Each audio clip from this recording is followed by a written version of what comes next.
Kaya Balong, si Jerome po. O, Sed, ikaw pala yan. Nasa bahay, nagbibihis na. Pasok na po kasi kami sa trabaho eh. Ano pong gagawin niyo dyan, Kuya Balong? Ay, bebenta ko, Sed, para may pambili akong pagkain. Ba't ginagawa niyo pa yan? Eh, malaki naman sinasahod sa trabaho ni Jerome. Ibig sabihin, nangangalakal pa kayo. Bakit? Di ba kayo binibigyan ng anak niyo? Laki sinasahod nun ah. Hindi nga ako binibigyan ng pera nun, Sed eh. Kasi yung pera niya, pang sarili niya lang. Kaya dumidiskarte ako ng para sa akin, para may pambili akong pagkain. Hayaan niyo, Kuya Balong. Kakausapin ko na lang si Jerome. Dalawa na nga lang kayo sa buhay. Di ka pa niya tinutulungan. Hayaan mo na, Sed. Malakas pa naman ako eh. Kaya ko pa naman dumiskarte ng sarili ko.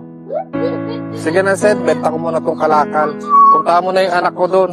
Baka malig pa kayo sa trabaho. Sige po, Kuya Balong. Pre! Tara na, baka malig pa tayo sa trabaho. Alam pa na, pre, tara. Katapos ko lang din magbihis eh. Nga pala, pre. Bakit yung tatay mo, hinahayaan mo na lang nangangalakal? Matanda na tatay mo. Di ka ba naawa sa kanya? Tsaka, malaki naman sinasahod mo sa trabaho natin eh. Foreman ka namin. Dapat, binibigyan mo na lang siya ng pera. Totoo niyan, pre. Malaki kasi talaga tampo kay Tatay Sid eh. Dati kasi, kailangan pabayaan niya lang kami. Mo na nga yan, Sid. Tiyaan mo. Malalaman mo din ang lahat. Mukhang malaki galit mo sa tatay mo ah. Dapat, pre, hindi ka nagtatanim ng galit sa tatay mo. Dahil kahit anong mangyari, tatay mo pa rin yun. Wala ka kasing alam, Sid. Tara na nga, pasok na ka tayo. Tara nga, pre.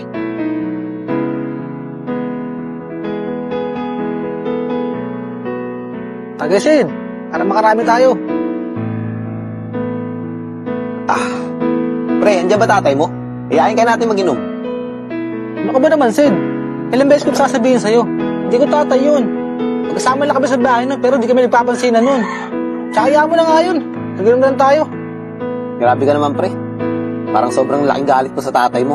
Ano kasi talaga nangyari? Sige, Sid, sasabihin ko sa'yo para maintindihan mo. Alam mo, Sid, ganito kasi yung nangyari.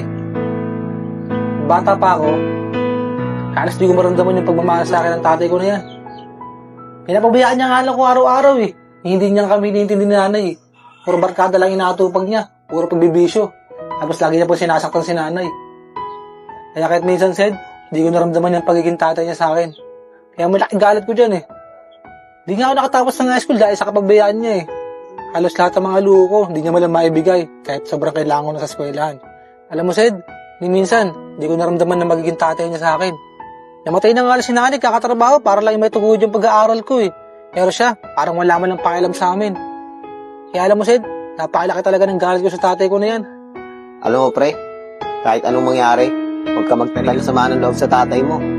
Dahil malay natin, meron lang siyang mabigat na dahilan, kaya niya nagawa yun. Basta ako, pre, di ko naramdaman yung pagiging tatay niya sa akin. Kaya mo na nga yun, pre, mag-inom na lang tayo.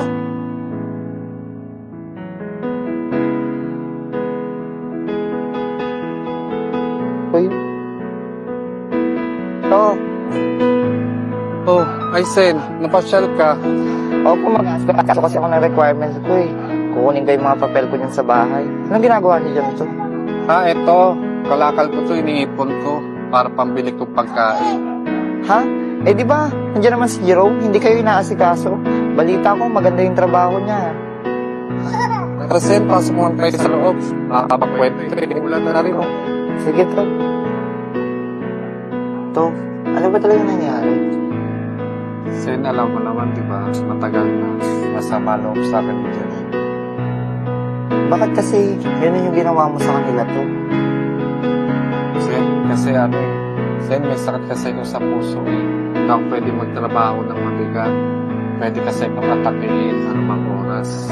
Oh, yun naman pala to eh. Sana sinabi mo sa mag-ina mo para alam nila yung tunay na dahilan. Hindi ko na nga lang sinabi sa kanila kasi gusto ko lumayo yung loob nila sa akin. Para pag nawala ako, hindi sila masasaktan. Alam mo to, mali ang naging desisyon mo eh. Dapat sinabi mo na lang sa kanila yung totoo, baka mas maintindihan ka pa nila.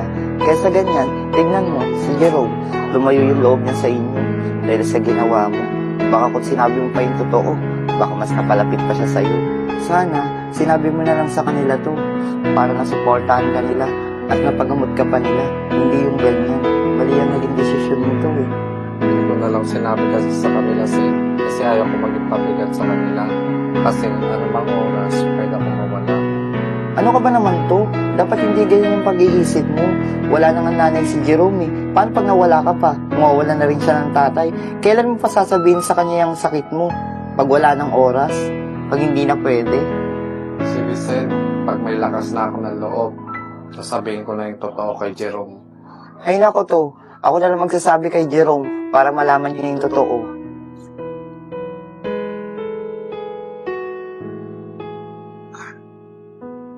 Pre, tapos yung project natin dun ah. Manilipatan kaya tayong bago. Oo naman, Sid, huwag ka mag-alala. Noong nakaraang linggo lang, tumawag sa akin si parang Jonas. Meron doon tayong bagong gagawing condo unit doon. Malaki-laki project natin doon. Ayos. Kailangan ko pa naman ng trabaho. Bawal ako mabakante. Oo naman, pre, huwag ka mag-alala. May baka tayong trabaho dyan. Sana, mabilisan lang. Jerome, pwede ba kita makausap? O, Insan, nandiyan ka pala. Yung ginagawa mo dito. Kailan ka pa umuwi? Kapunta ako dito, may inaasikaso lang ako. Tara, may sasabihin muna ako sa'yo. Ah, sige. Pre, wait lang ha. Kasabi ko muna si Insan. Tsaka lang muna. Hindi, pre, dito muna ako. Sara, ano ba yun? O, Insan, ano nga pala yung sasabihin mo? Mukhang importante yan ha. Oo, pinsan, nakausap ko kasi si Tito kahapon. O, ano naman sabi niya sa'yo? Dapat di ba pinagkakausap yung tao na yun eh. Wala namang ginawang mabuti yun eh. Ano ka ba naman, Jerome? Huwag ka nga magsalita ng ganyan. Kahit papano, tatay mo pa rin yun. Saka, dapat malaman mo yung dahilan kung bakit niya nagawa yun sa'yo. Alam mo, Insan, kung ano man yung dahilan niya, wala na akong pakialam doon. Sabihin mo, matagal ko rin siyang kanalimutan. Wala na akong pakialam sa kanya. Ay nako, Jerome, kung yan ang desisyon mo, bahala ka, pero sasabihin ko pa rin sa'yo yung totoo.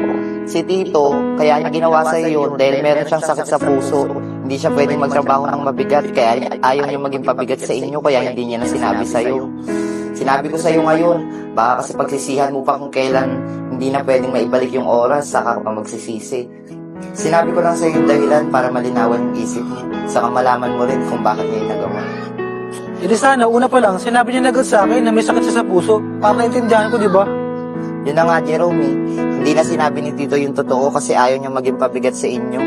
Saka, sinadya niya talagang mangyari yun para lumayo yung loob niya sa kanya. Para kung sakaling mawala siya, mabilis niyo lang matatanggap kasi masama yung loob niya sa kanya.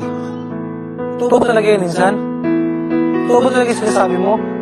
Oo, pinsan, totoo yung sinabi ko. Kaya hanggat maaga pa, kausapin mo na si Tito para maayos mo yung problema ng dalawa. Ganun ba, Insan? Salamat, Insan ha. Kung di mo pa ipapaliwanag, hindi ko pa maiintindihan. Insan, puntahan ko muna si Papa para malaman ko talaga kung anong katotohanan. Tsaka para makahingi na rin ako ng tawad sa kanya. Saka na muna ha. Sige, pinsan, sana magkaayos kayo yung dalawa. Tay? Tay? Tay? Tay! Tay! Tay, bumawan ka, Tay! Tay, umusing ka, Tay! Tay! Tay! Magsisimula tayo ng panibagong buhay ulit, Tay! Umusing ka, Tay! Tay, pasensya na, Tay! Ngayon ko na naintindihan ang lahat, Tay! Tay, umusing ka, Tay! Gusto ko na tayo makasama na matagal, Tay! Tay!